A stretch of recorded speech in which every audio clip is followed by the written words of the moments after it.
Good morning, everybody. My name is Adrian Pike. I have a consultancy called Adrian Pike Consultancy, and we are a business that looks after the highways infrastructure sector. I'm going to be doing a series of seminars, presentations regarding bridge deck waterproofing, and it's titled The Art of Waterproofing. And you might ask why. Is there any art in waterproofing? Well, there is. There certainly is an art in waterproofing. There's good art and there's bad art. And as most people understand, membranes might not be visible from the outside because they're covered with asphalt. But if they're not installed properly or they're not laid in accordance with the requirements, there can be fairly big problems. So the idea of these seminars is to give you an understanding of the processes from start to finish, right through to the laying of the asphalt on the bridge deck. I'm going to start with the fundamental question of why we need to waterproof. This is often asked of me over my career, working in different climatic conditions. Well, it never rains here, so why are we waterproofing? Well, there are reasons that we waterproof, and basically, whether you're in a hot climate, a cold climate, a wet climate, or even a dry climate, there are conditions that can lead to corrosion, whether that be the humidity, the rainfall, the chlorides, or ambient contamination through fuel or other fossil fuels. Marine environments, clearly, where there's a lot of salt in the atmosphere. Clearly, there are countries that get less corrosion because of the dryness, but certainly we've encountered problems most parts of the world. So the sort of rule of thumb is if you can waterproof, do waterproof. It's going to enhance the structure. It's going to give you a much better service life. Which is what the client and the bridge owners are looking for at the end of the day. So, and there's also many independent bodies, such as the Concrete Society, that have done studies on this, and their recommendations are quite clear in that they recommend the use of a membrane over the bridge deck to protect the structural elements from corrosion.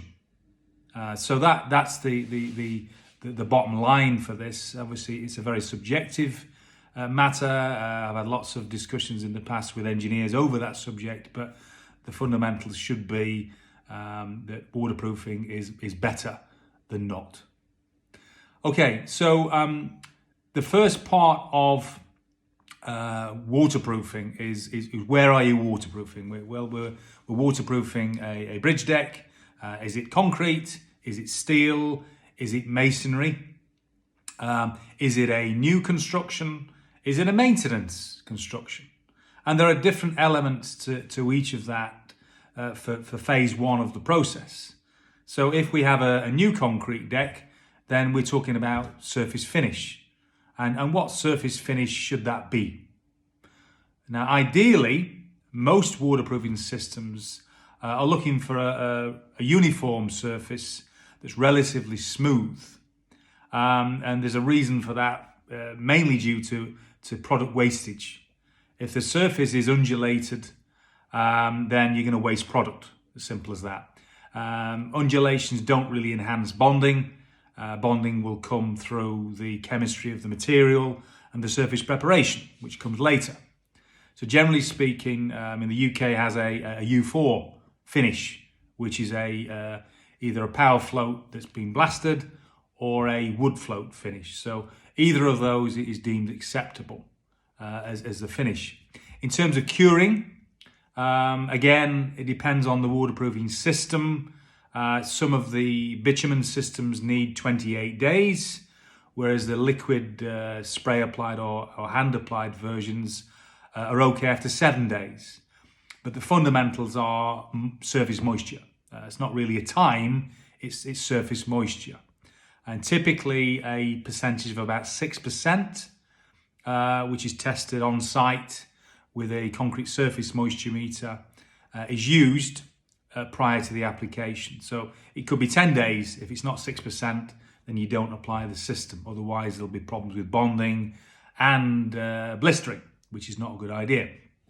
So we've just covered the surface finishing, which I said is a steel float, power float, or wood float, and the curing. And typically, as I said, it's about 7 days on a C50 mix is fine for the concrete. Curing agents, that's the next question. Yes, curing agents can be used. Please check with the manufacturer for compatibility. Generally, water-based ones are recommended because they don't leave a resinous sort of skin on the surface. So that's important, that you need to check that for compatibility reasons. So we've just covered the concrete finishing, we've covered the concrete curing agents. We're then into the system. I'll just stop at that point, that the next step is preparation. And again, so if you've got a new concrete surface, the preparation is going to be different to a refurbishment application. Refurbishment might have got existing coatings on there that need removing. There might be repairs required to the concrete when you expose the deck, and all of those will come into the mix. But if we keep on track for a new concrete surface, then we're looking at preparing that surface to accept the waterproofing system. And what we're looking for is a clean, dry, and a surface that's free of contamination. And latency is normally the key. That's the sort of the scum that comes up from the concrete when it's curing, and you can scrape it off with a key or a coin. That's not good. That will lead to delamination and maybe blistering later on, certainly when you're putting the asphalt down. So it needs to come off. And generally speaking, the preparation is done using recirculatory blasting equipment, which is vacuumed. It's the blast steel shot at the surface, and it's automatically vacuumed up. So it avoids dust, it avoids contamination, it avoids a big headache of cleaning up afterwards. Now, there are other methods. You can use open blasting, which is basically sand or, again, copper slag, which is used to remove the latents. That's generally used on vertical surfaces where you can't get with the vacuum equipment, but it does create quite a lot of dust. So if you're going to use that, you need to be in quite an open area to avoid contamination to people and also other trades. You can grind, and you can use water jetting. There are different methods that we're using, but water and concrete, generally not a great idea. It can, when it dries off, it can create skin again. So most of the time, in my experience, vacuum blasting and then open blasting for the upstands. If there are any areas of stubborn contamination or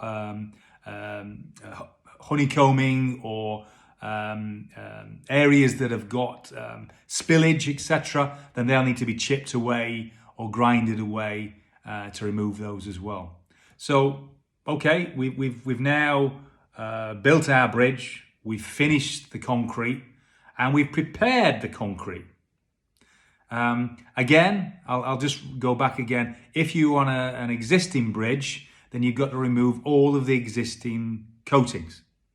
And again, that can be done using grinding, scabbling machines, or you can scrape them with an excavator to get the thick off and then remove the balance using a combination of grinders and the vacuum blasting that I mentioned before.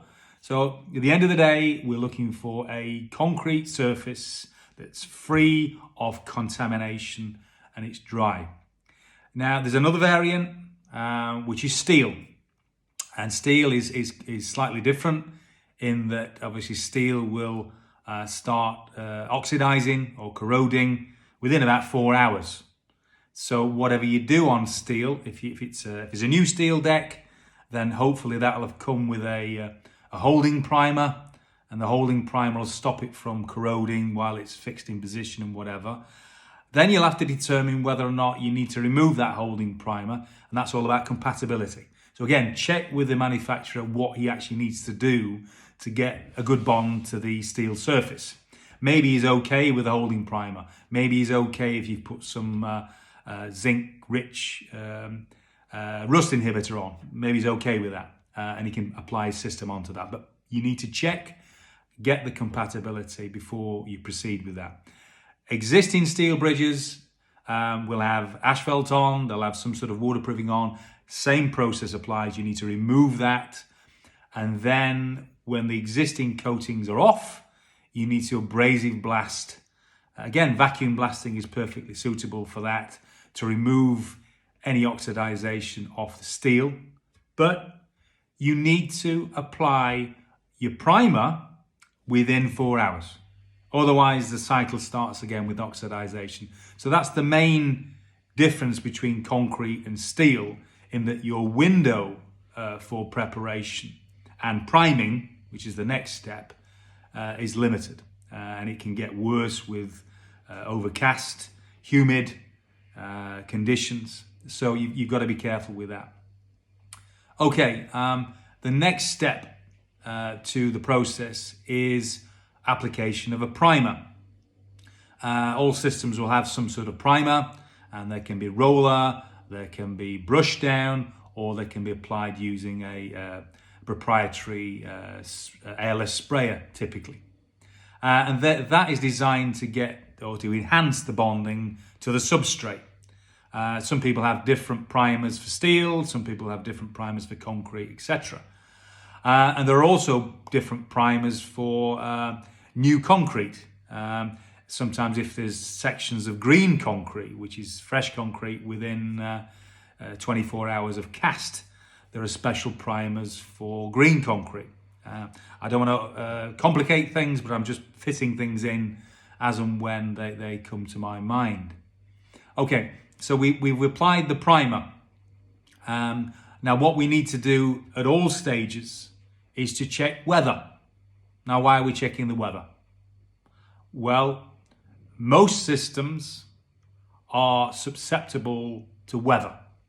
Now, if there's rainfall, if there's snow, if there's ambient temperatures, freezing conditions, etc., we need to check and monitor weather conditions before, during, and then when we're doing the testing later on. So all of this is very important. These are steps that the installer should be aware of, and they should be covered in a method statement, a very clear method statement of what he's going to do. So if you're the engineer that's checking, you need to have a copy of that method statement with you so you can do a checklist of each and every operation, because there are variants with different systems. You know, if it's a bitumen system, it's a different method to a resinous spray applied system, for instance. So you need to check the manufacturer's data, the method statement, and go through that and make sure that all those steps are followed prior to applying the system. So we're now at a stage where we've applied the primer, and I mentioned about weather. Now some systems, if it rains on the primer, you've got a limited time when you need to overcoat that, because the polymers in the primer will eventually go hard, and there'll need to be a reapplication will need to happen. But again, check with the manufacturer on each stage to check what the variants are, what the conditions are for safe application. So we've applied our primer, great. What are we doing next? We are going to be applying the waterproofing membrane generally, and the membrane typically, and I know there are variants out there, is a minimum of 2 millimeters. If it's a liquid spray applied system, the bitumen variety, obviously they come in preformed rolls, and they will be maybe 5 or 10 millimeters thick with either torch on or pour and roll method. Really depends on what specification you've got there. Over the past sort of 30 years that I've been involved, there's been a move away from bituminous systems for various different reasons, which I'm not going to go into today, to the resinous type, because of advancement, basically, advancing technology, better performance, more consistency, and more durability, which is what it's all about. If you're going to spend X dollars a square meter, you'd rather do that today and not spend it again in 10 years' time. So that is the movement that's occurred in terms of the types and choices of systems available. Okay, so applying the waterproofing membrane, the resinous types are typically applied either by hand using rollers or squeegees, or spray applied. And the spray applied can either be low pressure or high pressure.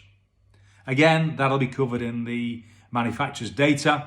As an engineer, you need to be aware of it. You don't need to know the complexities of the machine operation, but you need to know that that machinery is compatible with the material, and it will do its job in terms of dispensing the product, mixing the product, and making sure that the material, when it's applied, is the right consistency and it's mixed properly, etc., etc.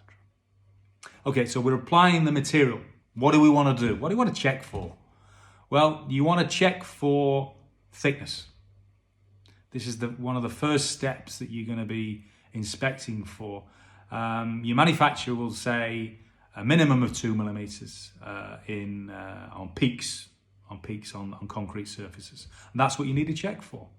Typically, one check every 20 square meters is what's required. And these can either be a tire gauge, which is just dipped into the wet material and you check, or with quicker curing systems, they actually do a physical cutout check, and you do that check it with a micrometer. So either way, you will be there recording, checking with the installer, making sure that it's 2 millimeters minimum thickness. Thickness, again, different parts of the world have different requirements. Sometimes it's thicker than 2 millimeters. Very rarely is it less than 2 millimeters because it's deemed as a industry standard. But sometimes if there's more abrasion likely, more wear and tear for different applications, maybe rail applications, they tend to be a bit thicker. But again, there's a specification and that needs to be followed, and you need to check with the manufacturer, with the ultimate client, what the requirements are. So the thickness checks, as I said, every 20 square meters.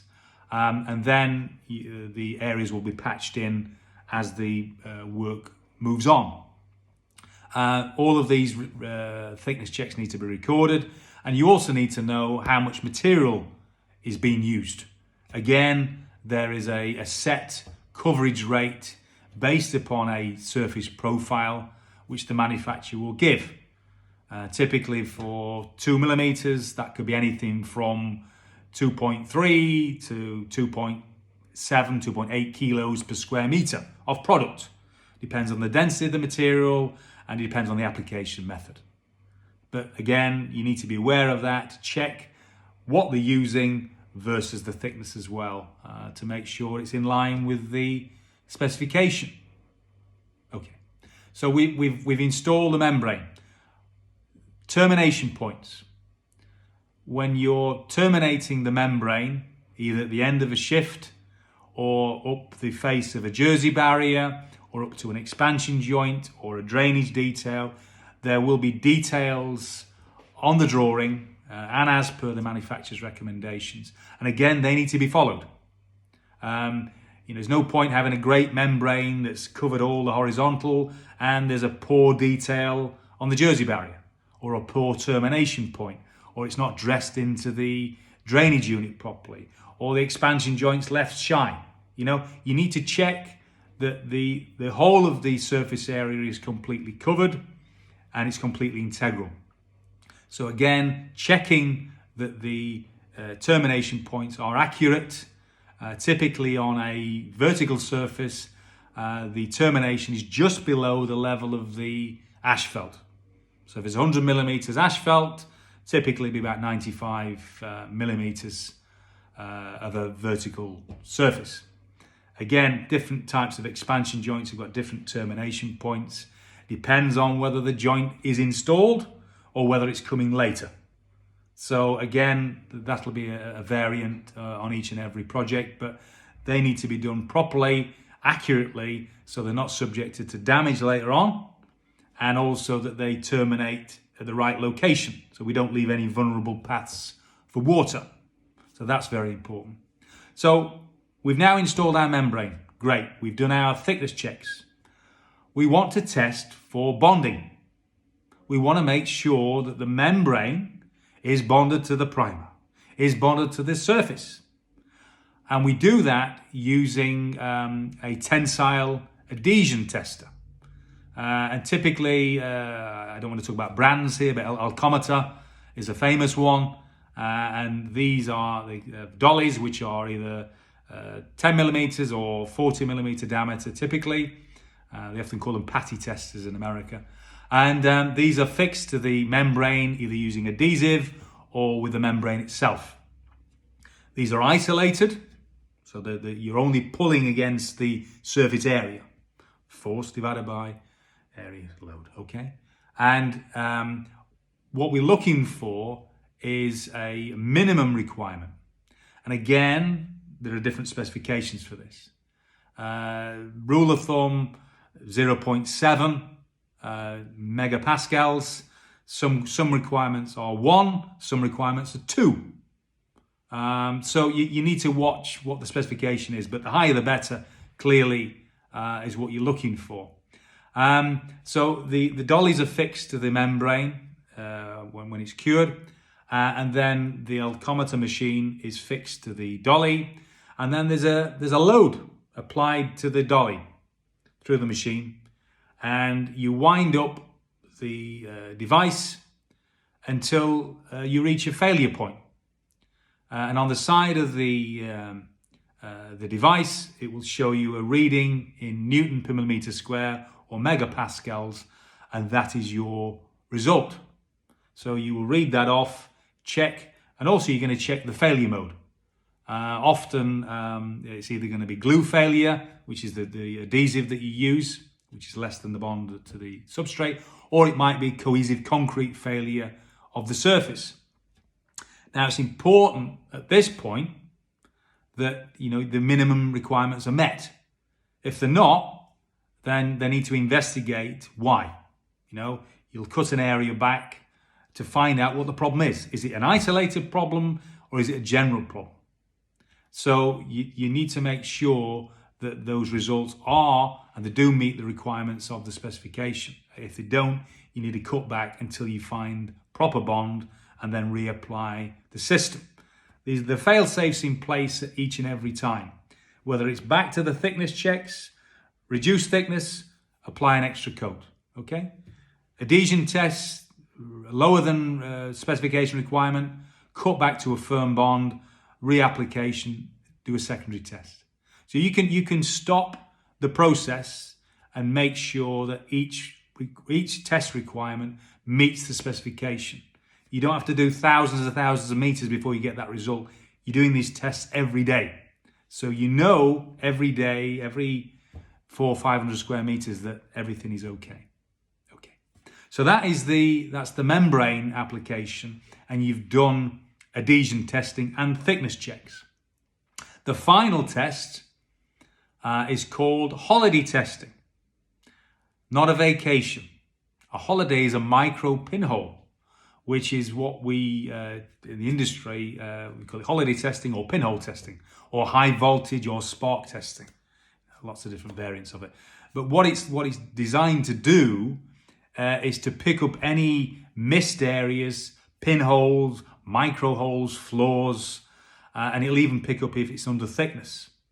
Because the voltage is determined by the dielectric resistance of the membrane. And again, you need to talk to the manufacturer of the membrane. He will tell you that my membrane has a dielectric resistance of X. So after 1 hour, 2 hours or whatever, the membrane will take that loading. Higher the loading, obviously there's more stress on the membrane. If you go over the membrane with too high a voltage or more than once, you'll burn the membrane, you'll damage the membrane. So it's very important that you check that the voltage you use is applicable to that membrane, to that thickness of membrane, that it's not too low, that the result would be meaningless, and it's not too high, that the result is going to cause damage to the membrane, which is not a good idea. So the high voltage testing is done. You put the voltage on, and there's an earth lead that comes out of the equipment that you earth to the parapet, something that's going to create a circuit. Now, during the process, if that circuit or the voltage drops, there's an audible alarm. Beep. And you know then that you've found a defect, a pinhole, or a missed area. Those areas are marked out by this. It's a two-man operation generally, and the areas are then resprayed in. So you do that in a systematic manner, up and down the bridge. So we're not overlapping. We're not doing areas twice. It's very important that it's done in a systematic manner to avoid burning the membrane. Okay, that's very important. So once the testing is done, we've identified any missed areas or defects. We then apply the membrane, repair the areas in. And at that point, they're probably going to spray in the adhesion test pieces as well. So we've then done the preparation, we've done the priming, we've done the membrane application, and all of the QA and QC testing. So well done at that point. Now, the next operation is determined by, is the bridge going to be asphalted? Is it going to have a screed over it? Is it a footway? Is it going to have tiles on it? At that point, that will determine whether or not you put a bond coat on or an adhesion promoter for your asphalt layer. Asphalt requires different mediums to concrete or tiles or whatever. So typically speaking, on a bridge deck, there is asphalt. It's hot rolled asphalt of some degree that's going over that bridge deck. And most systems, I imagine all systems, will require a tack coat, bond coat over the waterproofing layer to enhance the bonding to the overlay. And they can be chemical materials, such as they use with MMA systems, which again, MMA based, but they soften with the heat and get the adhesion. Or they can be bituminous based, which again, it will remelt, or they'll be wet applied, and the asphalt will be applied onto the wet tack coat. Or they can be mechanical keys, so where you're putting another resin on top of the membrane to create sort of a sanded key or a shear coat to enhance the mechanical bonding, or a combination. And again, the choice, the type is reflected really by the site conditions, the thickness of the overlay, the trafficking likelihoods, the loadings on the bridge, if there's any super elevation, any slopes, ramps, etc. All of that will be determined by the waterproofing manufacturer and the specification that's issued to get the most appropriate material.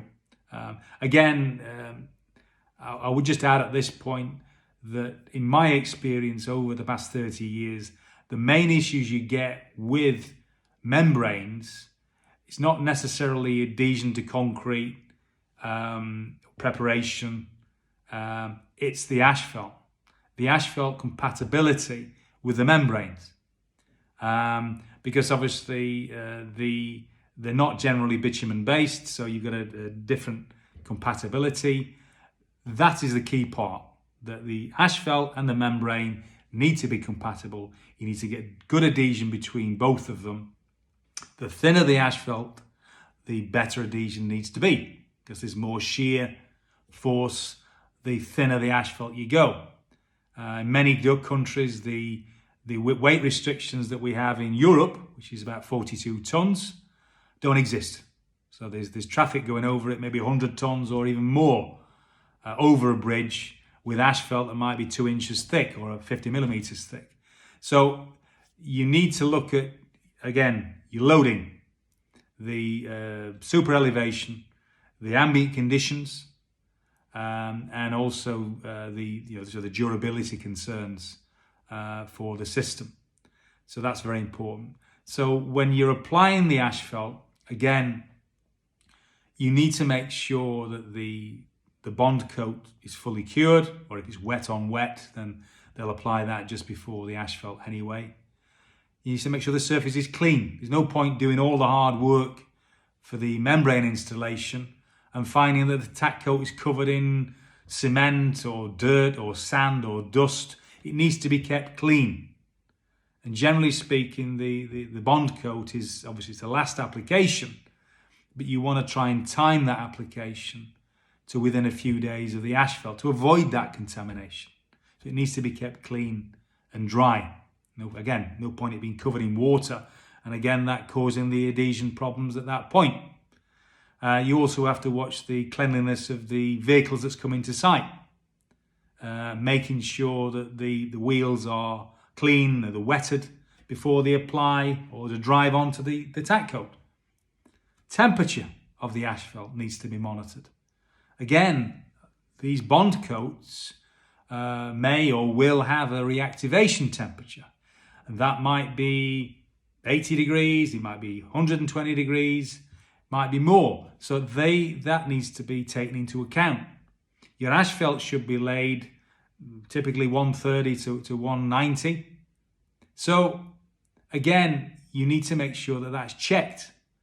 If the truck is stood and it's raining, it's going cold, there might be wind blowing through the bridge, that needs to be checked. If you lay asphalt cold, it won't get good bonding, it'll crack, you'll not get the right compaction, and you're wasting your time.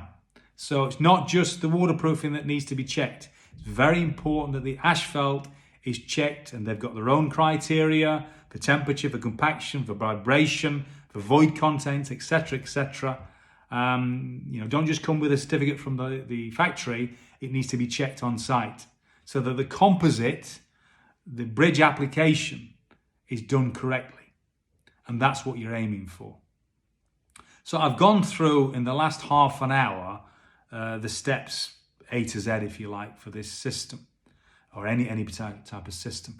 There obviously is a lot more information I could give you, and I'm going to be doing separate seminars on each of these, but this is basically an overview of the art of waterproofing on a bridge deck, and hopefully you've got a general or a fairly extensive insight in some of the procedures that are followed, and hopefully you learn from that. But I'm willing to help any organisation that's out there that need more experience, any specific support on projects, etc. So thank you so much for listening, and have a great day. Thank you.